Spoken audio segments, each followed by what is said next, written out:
बातमीपत्रात आता पाहूयात गल्लीपासून ते दिल्लीपर्यंतच्या ताज्या घडामोडींचा धावता आढावा। राष्ट्रवादी काँग्रेस शरदचंद्र पवार पक्षाचे आमदार रोहित पवार यांच्या पंढरपूर येथील आंदोलनस्थळी आज भाजप कार्यकर्त्यांकडून थेट गोमूत्र आणि चंद्रभागेचं तीर्थ शिंपडून शुद्धीकरण करण्यात आल्याचा प्रकार समोर आलाय। भाजप किसान मोर्चाचे प्रदेश सचिव माहुली हळवणबार यांनी हा प्रकार केला आहे। सरकारी कारखाने, बँका आणि दूध संघ डबघाईला आणणाऱ्या लोकांच्या आंदोलनामुळे विठ्ठलाची पंढरी अशुद्ध झाली होती। तसेच या आंदोलनामुळे मोठी वाहतूक कोंडी होऊन भाविकांची गैरसोय झाली असा आरोप करत भाजपने हे गोमूत्र शुद्धीकरण नाट्य घडवून आणलं। या संपूर्ण प्रकारावर भाजप अहिल्यानगर दक्षिणचे जिल्हा उपाध्यक्ष सचिन पोटरे यांनी प्रतिक्रिया देत रोहित पवारांवर जोरदार निशाणा साधला। राजकारणात कर्माचा हिशोब कधी ना कधी चुकता करावाच लागतो, हे आज सिद्ध झालं असं पोटरे म्हणाले। त्यांनी महाविकास आघाडी सरकारच्या काळातील एका जुन्या घटनेची आठवण करून दिली। त्यावेळी कर्जत नगरपंचायत निवडणुकीत सत्तेचा गैरवापर करून भाजप उमेदवारांवर दबाव आणला गेला होता।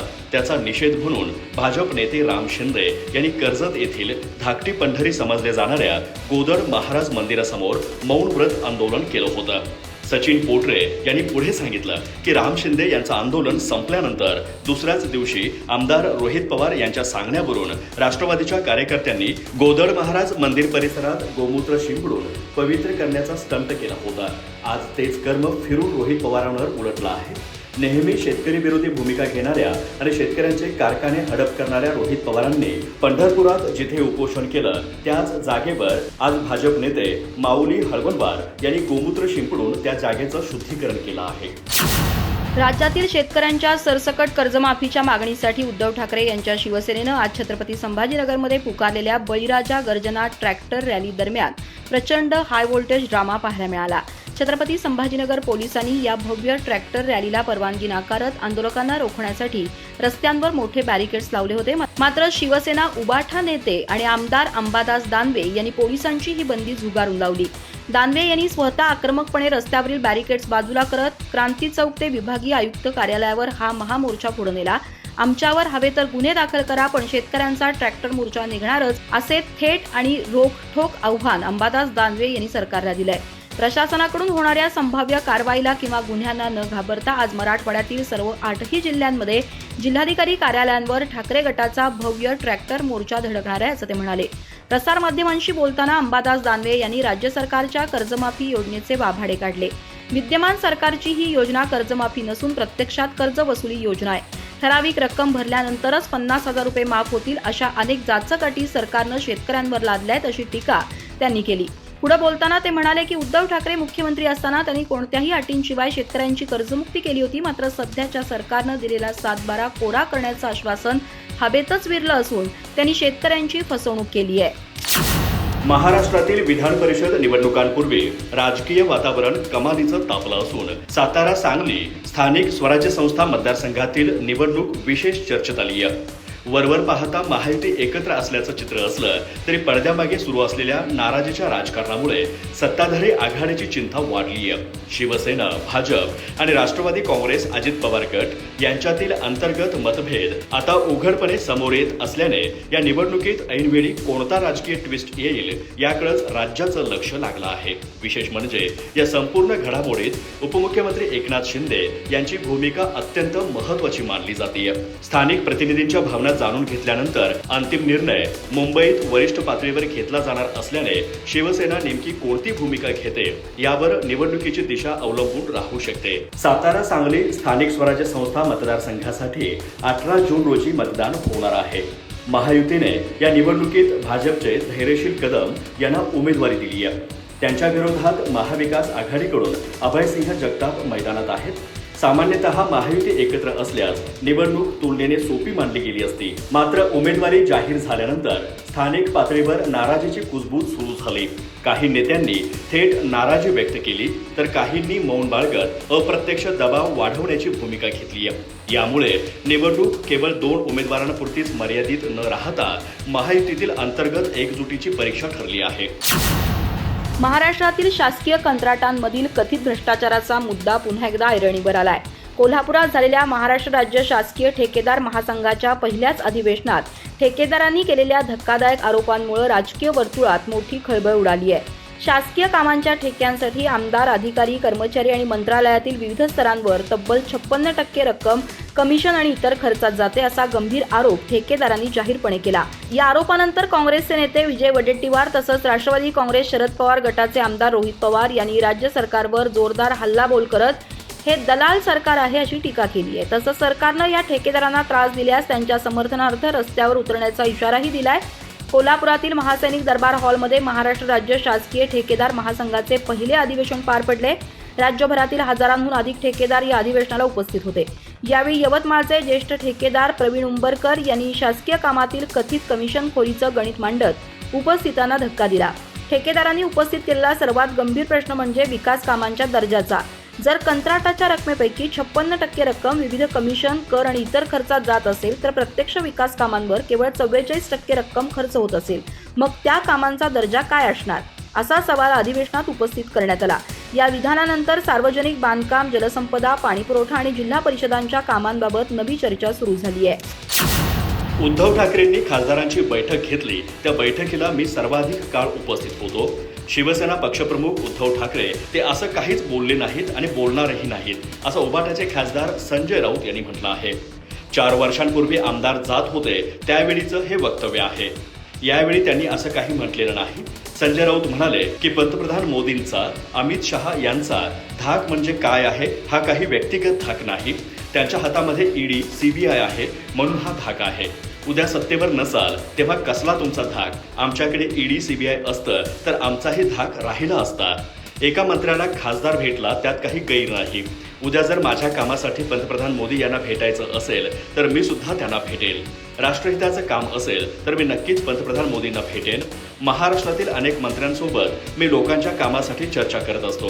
राजकारण वेगळं आणि लोकांची कामं करणं ही वेगळी गोष्ट आहे। आमचा बैठकीच्या वेळी अमित शहा यांच्याशी सुद्धा संवाद होत असतो। संजय राऊत म्हणाले की आज जी परिस्थिती आहे तशीच परिस्थिती गेल्या 12 वर्षांपासून देशात आहे। तृणमूल काँग्रेसचे 20 ते 22 खासदार यांनी कोणत्या तरी आंतरराष्ट्रीय पक्षात प्रवेश केला आहे। याला तुम्ही भाजपची हाव म्हणणार, पण शिवसेनेबद्दल ज्या बातम्या येत आहेत त्यामध्ये काही तथ्य नाही। कोणत्या खासदारांनी पक्षविरोधात काहीही वक्तव्य केलेलं नाही। शरद पवार यांच्यानंतर लोकप्रतिनिधींना भेटणारा उद्धव ठाकरेंसारखा दुसरा नेता आज महाराष्ट्रात नाही। शरद पवार, उद्धव ठाकरे सर्वांना भेटत असतात। मातोश्रीचे दरवाजे सर्वांसाठी खुले असतात। ग्रामीण भागातील आमदार मुंबईत आले की ते उद्धव ठाकरेंना भेटतात। त्यामुळे उद्धव ठाकरे भेटत नाहीत ही बातमी चुकीची आहे। शिवसेनेचे 9 खासदार एकत्र आहेत आणि राहतील। देशात सध्या गाजत असलेल्या पेपर लीक प्रकरणाचे पडसाद आता नागपुरात उमटणार आहेत। या प्रकरणावरून कॉक्रोच जनता पार्टी आक्रमक झाली असून आज नागपुरात मोठ्या आंदोलनाची हाक देण्यात आली आहे। या आंदोलनाचं नेतृत्व करण्यासाठी कॉक्रोच जनता पार्टीचे संस्थापक अभिजित दिपके आज सकाळीच नागपूरमध्ये दाखल झाले। त्यांच्या उपस्थितीत आज शहरातील संविधान चौकात दुपारी 4 वाजता हे आंदोलन पार पडणार आहे। अभिजित दिपके यांनी मंगळवारी आरोप केला की जयपूरमध्ये त्यांच्यावर झालेल्या हल्ल्यात राष्ट्रीय स्वयंसेवक संघाचे सदस्य सामील होते। ते म्हणाले, जेव्हा कोणी सरकार किंवा त्याच्या विचारधारेविरुद्ध आवाज उठवतो तेव्हा असं घडतं, यात काही नवीन नाही। काल 15 जून रोजी कॉक्रोच जनता पक्षानं जयपूरमध्ये आंदोलन केलं, ज्या दरम्यान जमावातील तरुणांनी दिपके यांना थप्पड मारली। दरम्यान सीजेपीच्या इंस्टाग्राम अकाउंटवरील 2 लाख फॉलोअर्स कमी झाले आहेत। 16 जून रोजी पक्षाचे इंस्टाग्रामवर 2,25,00,000 फॉलोअर्स होते। 6 जून रोजी दिल्लीतील सीजेपीच्या पहिल्या आंदोलनापूर्वी पक्षाचे 2,21,00,000 फॉलोअर्स होते। दुसऱ्या दिवशी 7 जून रोजी 24 तासाच्या आत त्यांचे 22.7 दशलक्ष फॉलोअर्स झाले होते।